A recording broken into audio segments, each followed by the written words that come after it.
অভ্যন্তরীণ বাজারের সংকট ও মূল্যবৃদ্ধির অজুহাত দেখিয়ে দীর্ঘ ৫ মাস পেঁয়াজ রপ্তানি বন্ধ রেখেছিল ভারত।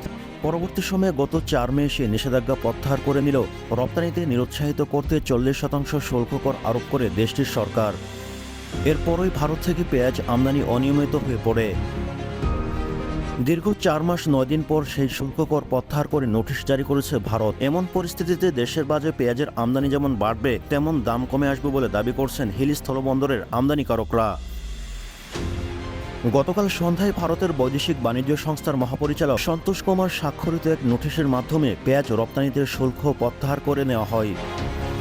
সে নোটিশে একটি অনুলিপি বাংলাদেশি আমদানিকারকদের কাছে প্রেরণ করে বিষয়টি নিশ্চিত করেছেন দেশটির ব্যবসায়ীরা। এতে করে দেশের বাজারে পেঁয়াজের দাম নিয়ে যে অস্থিরতা চলছে তা কেটে যাবে বলে আশা করছেন বাংলাদেশি আমদানিকারকরা।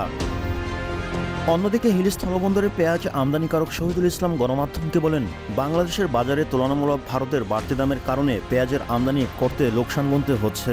এই কারণে ভারত থেকে অনিয়মিত পেঁয়াজ আমদানি করা হচ্ছিল। টিম টিআরসি হৃদয়ে ধারণ করে বাংলাদেশ, দ্য রিয়েল কনসালটেশন, স্বচ্ছ ভ্যাট আইনে দক্ষ ন্যায্য ভ্যাট প্রদানে।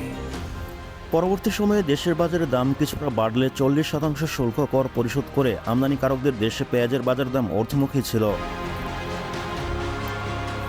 এমন পরিস্থিতিতে ভারত থেকে পেঁয়াজ আমদানিতে মুখ ফিরিয়ে নিতে শুরু করছেন দেশের ব্যবসায়ীরা। অনেকে তখন তুলনামূলক কম দামের কারণে মিশর, পাকিস্তান সহ অন্যান্য দেশ থেকে আমদানি শুরু করেন। এই অবস্থায় গতকাল সন্ধ্যায় এক নোটিশের মাধ্যমে পেঁয়াজ রপ্তানিতে আরোপিত ৪০% শুল্ক প্রত্যাহার করে নেয় ভারত।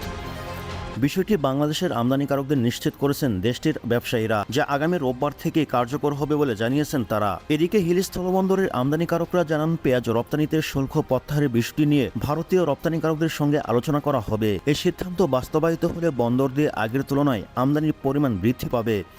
এতে করে দেশের বাজারে পেঁয়াজের দাম অনেকটাই কমে আসবে, সেই সঙ্গে দাম নিয়ে যে অস্থিরতা চলত তা কেটে যাবে বলে জানিয়েছেন তারা।